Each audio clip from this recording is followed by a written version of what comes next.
Hi, it's Brian with Reclaimed Republic. Today we're going to talk about what sold last week, promoted listings, sending offers to customers. Let's get into the details.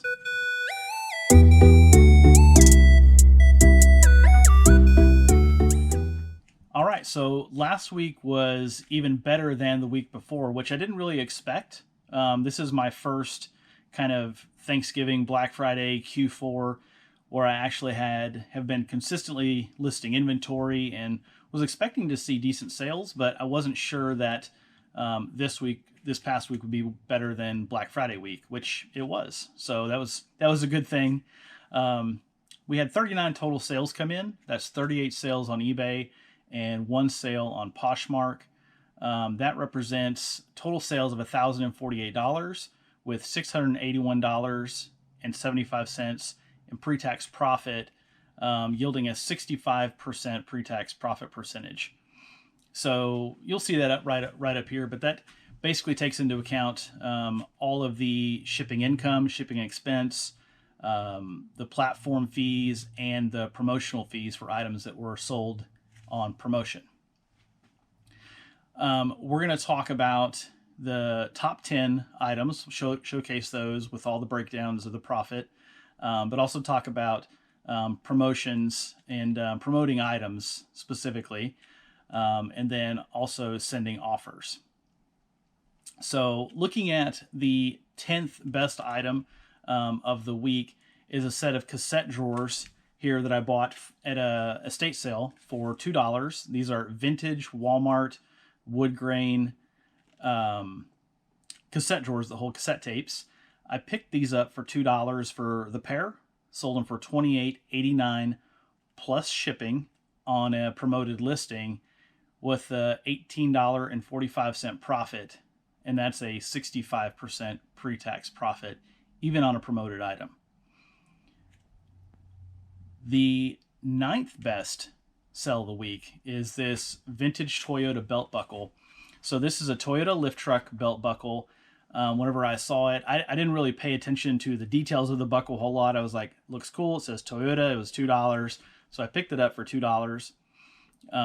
Even with all there's some cracking of the finish and there's some cracks in the actual buckle itself. Even though it was new, it just had been, I guess, maybe it was a little bit poorly made, but I did make sure I pointed all those details out in the listing, pointing at the details and talking about it in the description. Still was able to sell that for $24.89 plus shipping for a $20.38 profit and 82% pre-tax profit percentage. So that was a good one, good pickup there.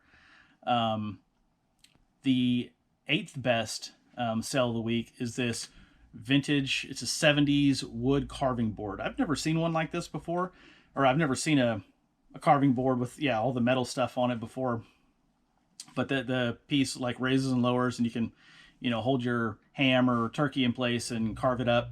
It did have carving scratches on it again, which I pointed out in the listing.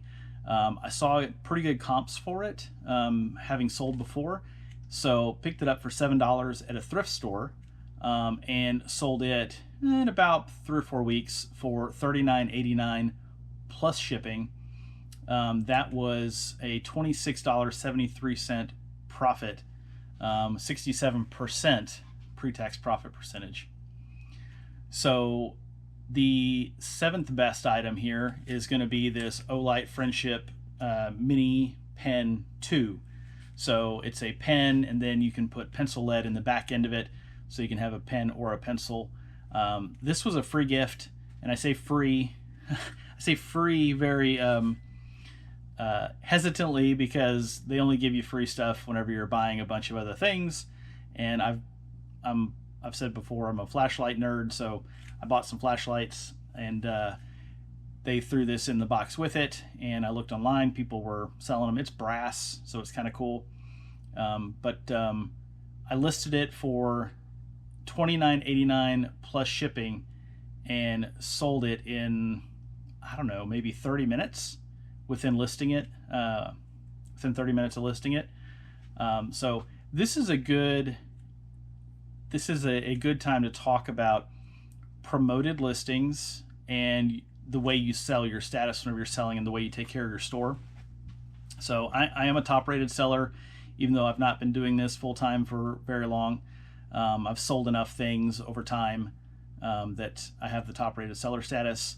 So when you combine that with the fact that I promoted the item at 2%, and I have a good description, I ship on time, I ship fast generally, all those things combined push me to the top, or that listing at least, to the top of the pile when people are looking for that pen.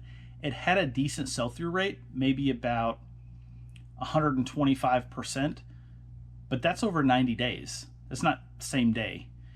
And when I looked at the listings that were out there, there were plenty of them that were $34.99 free shipping. So this person paid $29.89 plus $8 and some change. You can see it up here, $28 and some change in shipping. So they actually paid more for my item than the same exact item was selling for down further in the list. But just like when you're shopping on Amazon, shopping anywhere, same way on eBay. When people are shopping, they're not scrolling to the 4th, 5th page looking for those items for a few bucks cheaper. So I actually made a little money on shipping as well, as you can see, and I consider that a pretty good flip. So good thing to think about when you're thinking about promoted listings. Some people do it, some people don't. I tend to do it on just about every item that I sell. 6th best sell of the week is this Milwaukee drill. So I picked this up at an estate sale for $7. I actually looked right past it, and I was looking at some little screwdrivers, and my dad nudged me. He goes, you should get that drill. He goes, you could sell that drill. And I looked at it, and I knew Milwaukee sold. I just completely missed it looking at other stuff. So picked it up for $7. I sent out an offer on this for $44.90, and a person bought it. So $29.54 profit, which is a 66% pre-tax profit percentage. So really happy with that one. Whenever you're out looking at garage sales, estate sales, look for Milwaukee tools, especially the older ones. And corded too is great because your batteries don't die whenever you have a cord plugged in. But this was a Magnum shooter drill, and had a lot of interest in it as soon as I posted it. So 5th best sale of the week here. This was a cool one. I've been logging into Facebook Marketplace a couple times, 3-4 times a week maybe, just kind of looking to see if there's anything I can pick up to sell. I used to really, try to scavenge vacuums and food processors there.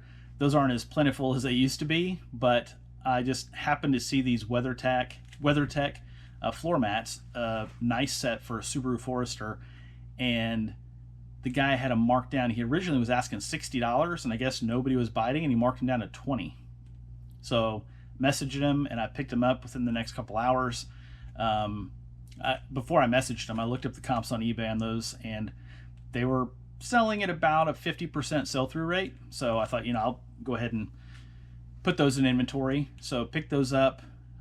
Sold them within about a week, maybe just a little bit less, for $89.89 plus shipping, for a $50.30 profit, which is a 56% profit percentage. Real happy with that, especially because they were bulky. I didn't have to hold on to them for too long. I just picked up a box at Home Depot, a 27 by 15 by 16 box, and they fit in there diagonally perfect, and I was able to get those shipped out. That was a FedEx ship out too. That wasn't a USPS. That would have been way too expensive, so I had to send those FedEx home delivery. The 4th best sale of the week. This was a really good one. There's a couple good ones here. I picked up a vacuum off of OfferUp about, 3 months ago. And like a dork, I let it sit down, and I didn't get around to cleaning it. It was about 2 months ago. And I didn't get around to cleaning it and, making sure it was ready to sell. And finally, I got tired of not having some higher price items in the store. And I got it cleaned up, put it up for sale about a week ago, and quickly started selling things. So the fourth best sale was this Electrolux hose, the power hose. So this is, just what connects the attachments to the actual canister vacuum itself. So I picked the whole vacuum up for $80 and parted it out. So was able to get, so I assigned $22 as a cost, breaking down all the parts over $80. $22 cost to the hose, sold it for $99.89 plus shipping, which, was a $56.85 profit, which was really nice. And then you jump over to item number 3, and it's the power head that goes on the end of the wand. So same deal, assigned that a $22 cost of goods as well. Sold it for $99.89 plus shipping for a $58.86 profit, 59% profit percentage. The person who bought the head also bought a little floor brush attachment, also just further down the list, number about 15 or 18. But that was a good one because you can put the floor brush attachment in the same box as you were going to ship the head in anyhow. So that worked out pretty good. And then number 2, this was a really good one. I like this. Anytime I didn't know anything about Salad Master, I was watching a video. I don't remember whose, but I remember hearing the name Salad Master for pots and pans, and I knew about Revealware. I'm looking over at it because I have a piece sitting right over here, and I was forgetting the name. I know about Revealware and like the Calphalon commercial stuff, but I heard Salad Master. I was like, oh, that's interesting. And I found my first piece of Salad Master this past June whenever I was in Iowa looking around at a thrift store. Picked it up, sold it very, very fast for good money. And so now I'm always looking for Salad Master. So walked into an estate sale. It was 3 o'clock. They closed at 4. Everything was 75% off or $1 if it was 20 or under. And my wife goes, oh, that's a cool pot. And I looked over at it and I saw the little spout on top, the steam spout on the lid. And I was like, oh, that's Salad Master. And I grabbed it. It was, going to be $44, but 75% off, it was $11.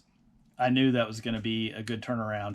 So I was even happier whenever I comped it out and saw they were selling for $100. So listed it for $99.89 plus shipping.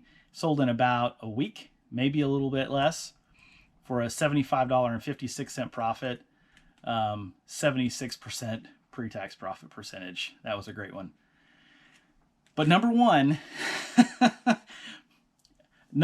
is something that really goes back to always being curious whenever you're at garage sales, because you never know what you're going to find or come across. Garage sales or estate sales, always just be looking for thrift stores for that matter. There's just so many random things you can find. And you just got to pay attention and keep expanding your knowledge. So I was at this estate sale and I see shoebox that was open, and I see some little tuners for guitars, or I don't know if they're guitars or violins or what they're for. I'm not a string instrument person, but I saw them and I saw some in a pack and I was like, oh, those look cool. And I snapped a picture, and it just real quick, I looked them up on eBay and it looked like they sold for decent money if I had the right ones. I wasn't really sure. And so I just asked him, I said, you got a shoebox with these tuners? There was 3 sets of tuners in the box. And so I said, how much for the shoebox? $1. I was like, okay, well, for $1, I'll learn something about tuners and I'll figure it out from there. So I put the shoebox in the storage unit, and I'm pointing over here because they've been sitting on this shelf over here for about a month and a half or so. And the other day I was moving stuff around and I opened that box. I was like, what's in the shoebox? And I opened it and I was like, oh, it's those tuners. Man, I need to look these up and figure something out about them. So, and I was pretty much done for the day. I'd already listed some products. I was just kind of straightening up a little bit before I left. And so I got that set out. I took them out. I looked at the name. I took pictures. And to my surprise, they sold really well. I didn't promote them. They had a high sell-through rate. And they sold for good money, really good money. I was blown away. So I had 3 sets for $1. I just assigned a cost of these to as 50 cents, but I sold them for $99.89 in about, I don't know, an hour. So which tells me I probably could have sold them for 125, but I put it at a fair price. Might have been, yeah, like I said, 10-15% cheaper than I should have had them, but sold them within about an hour. Totally blew my mind. Now I'm looking for guitar tuners whenever I go to garage sales and estate sales.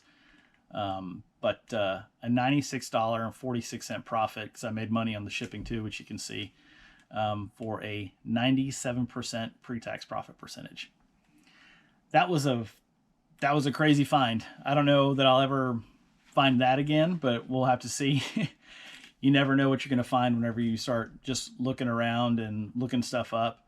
I already had found a lot of good stuff at that estate sale. They were selling stuff at a pretty good prices, but yeah, really shocked me whenever I really comped them and got them listed, and they sold that fast. So just to kind of circle back on promoted listings, I know there's a lot of mixed opinions on whether you should or shouldn't. Some people don't promote anything ever. No offers, no nothing. And then some people, promote really high. So I tend to promote just about every item at about 2 to 3%. If something has a 100% sell-through rate or higher, I don't promote it. If it's, generally if anything below that, I'm promoting it at about 2 to 3%. If there's an item that has an okay sell-through rate, maybe 50%, but there's a lot of them out there, there's a lot of competition, and I want to sell mine faster, I might promote up to 5% if I have the profit there to do it. With the profit margins that I'm selling at now, I generally do if I want to, go that high, the 5%. So this week, of those top 10 items, 7 of the 10, or 70% of those items, were sold on promoted listings. So, people are paying attention to those. It definitely pushes your items up higher in the ranking whenever you do that. So I have no doubt that is something that's helping my business, especially right now, this time of year. In total, of the 39 items that sold, 18 of the 39, or 46% of the items, all the items sold. And it might actually be 50 if you're thinking about eBay, because on Poshmark, it doesn't matter. That's kind of on its own deal. But I've got 46% of the total items sold for this week were sold on promoted listings. I also had, I think, about 12 or 13 in total this week. It was 13 in total, because it was 1/3 of them exactly, were sold on offers that I sent to the buyers. Another thing to think about is going through your inventory, looking at your oldest items, and delisting and then selling similar. So I've kept up with that this past week. I've been doing that, and I've been doing it this week as well. But last week I was really paying attention to that, and sold probably about 5 or 6 of the 39 items sold were sold from delisting, selling similar, looking at the pricing for similar items, making sure I have it promoted. I actually turned off offers. I had offers on a lot of those turned on because they were old listings. I turned offers off and sold those items. So, but I think looking at all those tactics are really what you have to do if you want to, keep building and growing your eBay business. That's what's helping mine grow. But you'd have to try those things for yourself. I'm not an expert by any stretch at all. I'm just telling you what's working for me right now. So I think it's worth a look and see if it could help your eBay store. I don't know. Well, that's all I've got for this week. I really appreciate you watching. If you find this content valuable at all, consider subscribing down below. If you have any questions or comments, leave those down below as well. I'll be sure to respond to them. And I hope you have a great day.